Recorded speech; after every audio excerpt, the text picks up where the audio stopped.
Hello everyone, welcome back to my channel. I'm Brushes and Bunnies and I'm here today with another product review. So today I'm going to be reviewing the Winsor & Newton brush markers. These were markers that were highly recommended to me in some of my videos. Many of the viewers have actually recommended this product to me.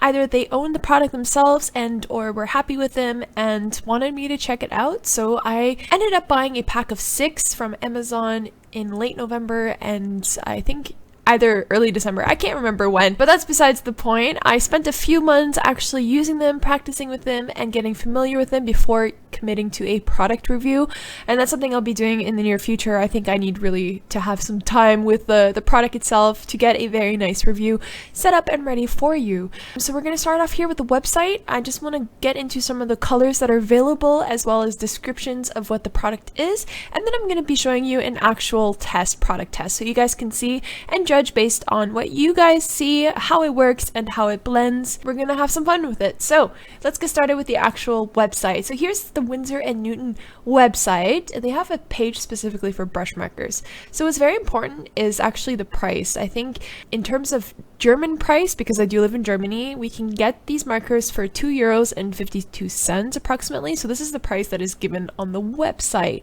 Now, whether that rings true for your local store, you can also get stuff on Amazon or online shopping. You might find some good deals out there, but already the price is cheaper than the regular Copic Chows and the Touch Twin Tip markers, which I often praise. So this is a good price for one marker. I think it's definitely worth it. Winsor & Newton themselves as a company is very high quality. I do buy their watercolor paints and I have never really had an issue or complaint about it. It's very high quality. It's a very old company and they really put a lot of, I think for me, it's high expectations whenever I buy their product. So I went into buying this product with a little bit of a higher expectation, but it definitely paid off. Just a bit of a description here. These brush markers are double twin tips, so they have a brush tip and they also have a chisel nib for more broader coverage. There are 72 colors, so if we scroll down you can see the amount of colors. 72 but there's a good choice. We have a lot of really nice colors here, so something I like to bring your attention to is actually the skin colors. We do have a good selection of the more lighter skin values with the pinkish hues, and we also have the sandy colors and the darker skin tones. So there's a good variety just with the possibilities in terms of skin creation that I think is definitely nice.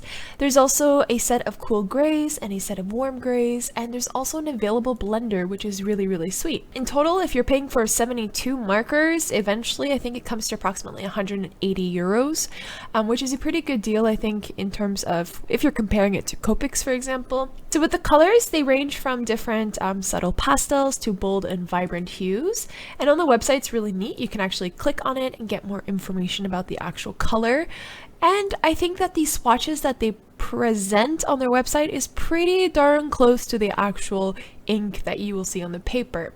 So it's actually something that I found was really nice. Now if we switch over to Amazon very quickly, I just want to show you, this is exactly what I had bought here. The Pastel collection, or the Pastel set, so it's 6 pastel markers in one little packaging. And here you can see that you can get it for approximately $18. This is American dollars. In euros, I think I paid €15. You can also get it on sale sometimes, which is why I recommend shopping on Amazon, because I can get everything that I need. These markers themselves I have a hard time getting in my Berlin art stores here, so I think that Amazon really offers good opportunities or good choices. So one thing that I did notice, and I kind of want to just throw it into this video, is depending on whether you're from the US market or the European market, it seems that the packages that are available on Amazon differ. They are both, for example, this one is called the Pastel Tones, and if we switch to the German one, this is also the Pastel Tone. However, the colors are a little bit different.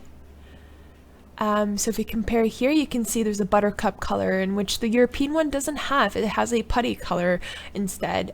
I think that overall the ink colors do not change on a global market, but I think that the actual sets that are available to buy might be different based on the market location. So that's just something that's something I guess not to watch out for, but just for your information. Alright, so now that we've discussed the colors and the prices and whatnot, let's get to the actual product test, which is going to be the most fun part.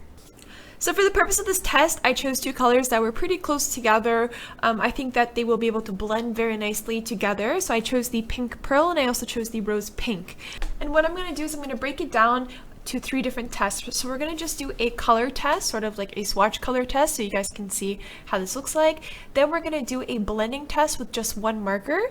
And then we're going to combine both colors together to blend one kind of little section with 2 colors. So let's begin with the actual, we're going to use the rose pink because this is one of my favorites.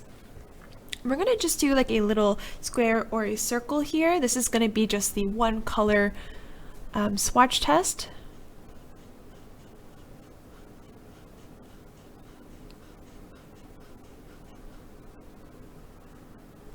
So we're going to wait till that dries and we are going to test the pink pearl side by side.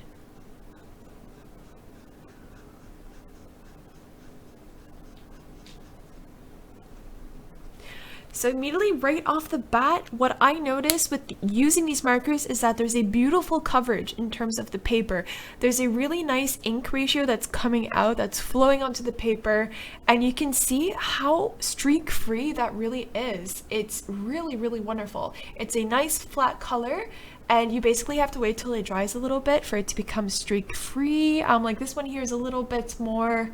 You can see where I uplifted my pressure in the center. Definitely a nice coverage. I think that the tip goes very smoothly on the paper and there's a nice sort of movement to it. So that's the one color swatch test. Now we're gonna do another one here and we're gonna add another layer. So we're gonna try to do some sort of gradient work here with using just one color. That was a bad coloring job, I will admit that. So let's just add another layer and now let's try to blend it. There's a lot of ink coming out, but you can see you can achieve a nice gradient. So as you loosen your pressure, as you continue, you can already see that there's a nice gradient happening. And of course you have to wait till it dries in between. So let's just wait for that and go ahead with the pink pearl once more.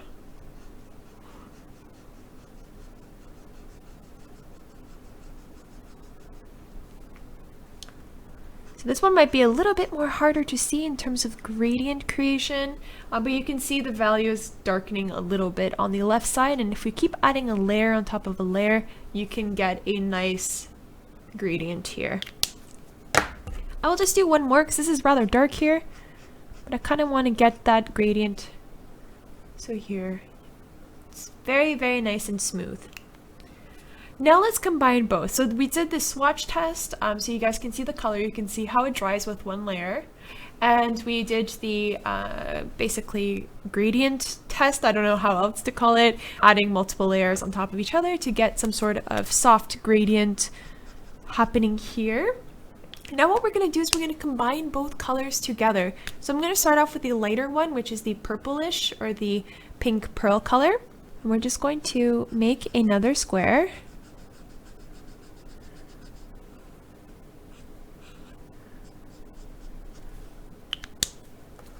And we're going to start to add the rose color onto it.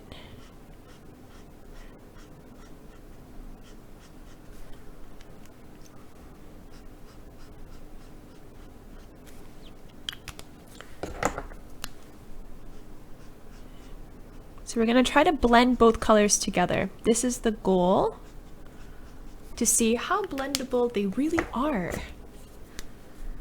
Now again, I don't have the proper colors. I only have a set of 6, so I don't have all of the colors that I can really use for this test. We can also do it vertically or horizontally with the flick motion.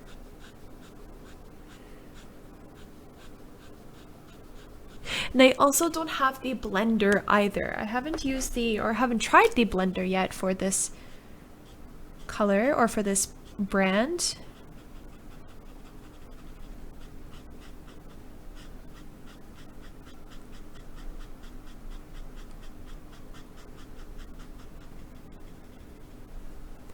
But But you can definitely see that once you keep working it in, there is a possibility of blending colors together, and it's a beautiful job. They're very, very versatile in that aspect, I find. They're very easy to blend because there's a nice amount of ink coming out. So you can see there's a very smooth texture, and there's a nice gradient happening, and you can definitely blend two colors together. Now, just to kind of further emphasize my point here, let's give it a try with the blue ones. So these are definitely different colors, but yeah, let's test it again. So we got the Cool Aqua and the Pebble Blue.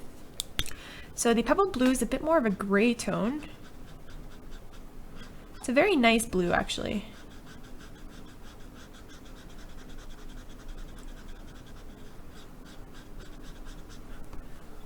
The reason why this one might not work as well is because the Cool Aqua is very vibrant in color, but nevertheless, let's add a touch of the vibrant. So you can see I'm extending the color past the actual square here, but you can see the differences in terms of the color shade, the color. But I think that we can maybe make it work.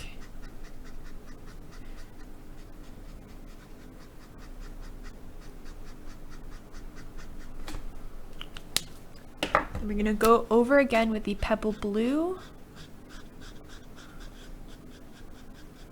So this side here is already establishing a nice smooth blend. We can do the same on this side.